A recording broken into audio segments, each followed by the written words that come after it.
Truly hard to give you the scope of how big this engine is. For anyone that knows will know, but obviously if you don't know, you won't know. That old chestnut. Basically this engine's been pulled out of this boat. I went over to give it a service some months ago, but it was just squirting water out of the the variable compression valves, which meant it's done for. Had a chat to Vintage Diesels, Tony Redshaw, and they are going to take it on board and rebuild it. It's too big for me. I don't have the equipment for this. I couldn't even get this in my van. If I did, it would just crush it to death. And the tooling and equipment you need to sort this out, I haven't got that. So you've got to know when it's your job and when it's not your job. But I've been pulled into P&S Marine.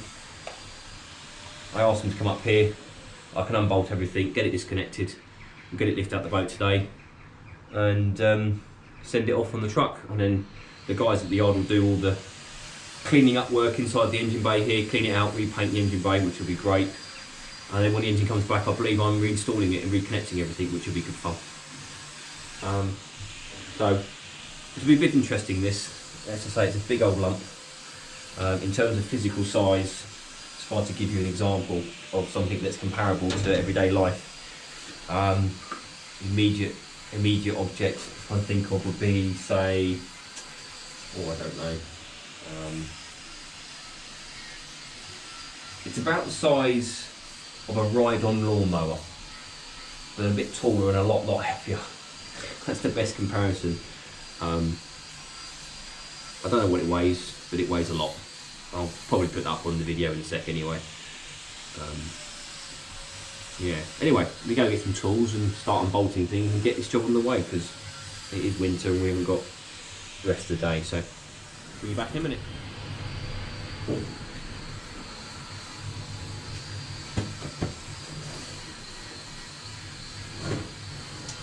One thing I do need to do is photograph everything, because things need to go back to where they were before and not have guesswork involved. So we'll do some photographing of bits and bobs in a minute.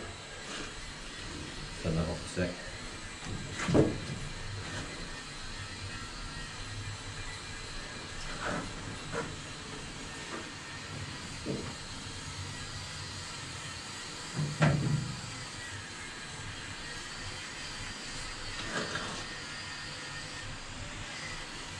Hopefully this won't take too long actually.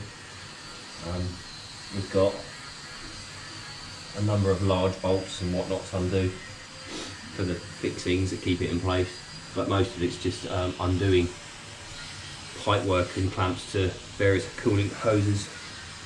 A lot of it's going to be lifted out with it. So the reason this is was causing issues was the exhaust manifold, which is a wet exhaust manifold.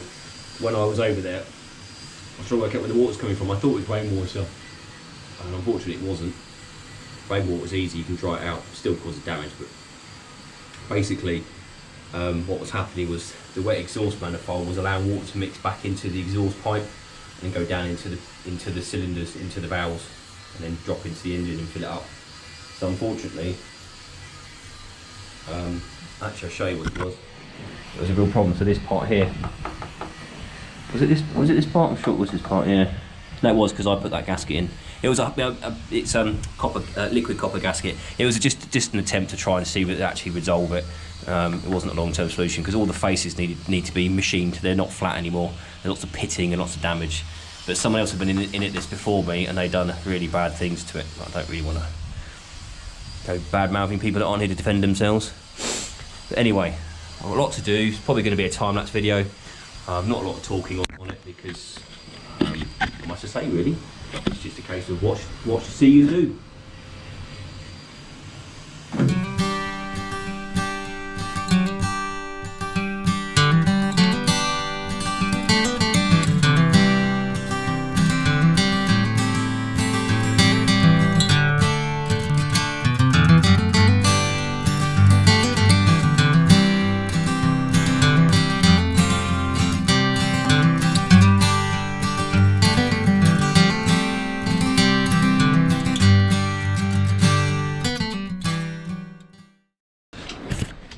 that's all the starboard side fixings out. Let's go and do the port side.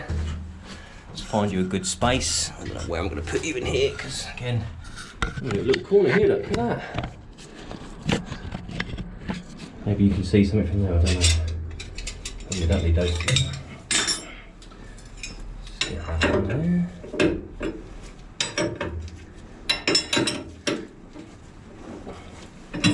To be fair, these are all undoing rather easily, so I don't think we're going to be here doing this very long. So, just handy.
Around the meat of the gearbox tunnel, it should be more than enough.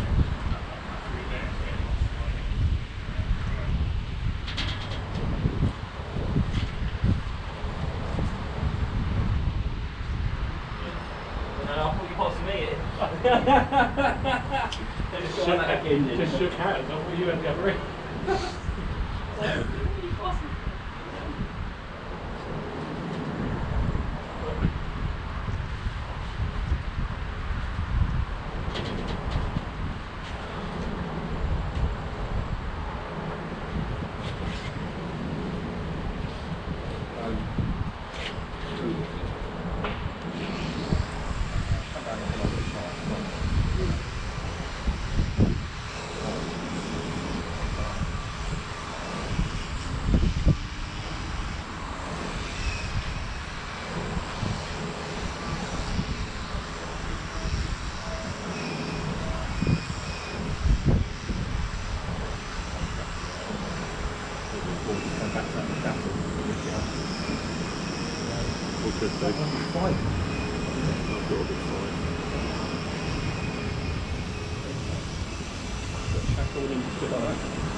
Or is that 5? Yeah. Okay. We'll swap it over there.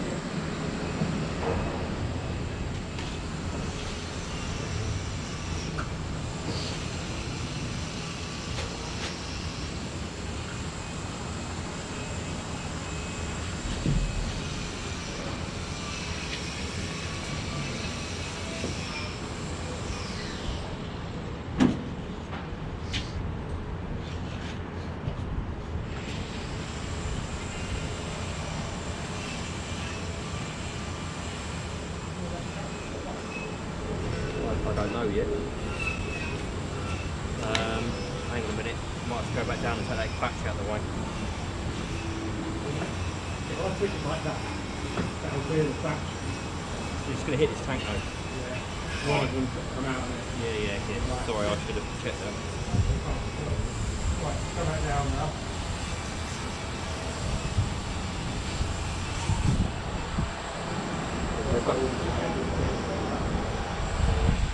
I'll have a look at that battery because I think that's easy to get out on this tank. Over diesel and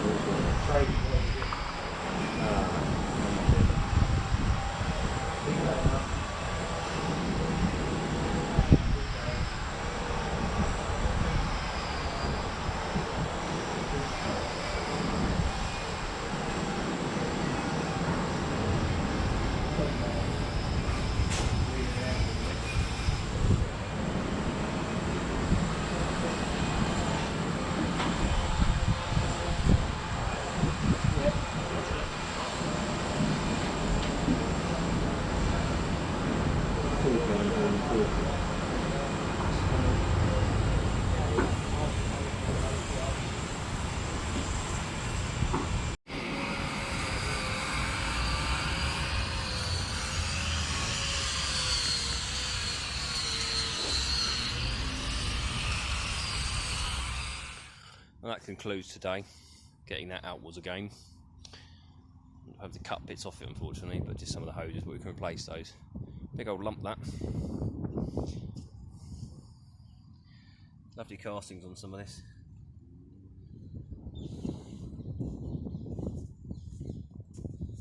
Move that out of the way. I'm using my phone now because my GoPro died, but there we are. Look at that. Bit of history. No idea what's going to happen next. It's going to be trucked off to Vintage Diesels. They're going to take care of it. Hopefully it can be restored.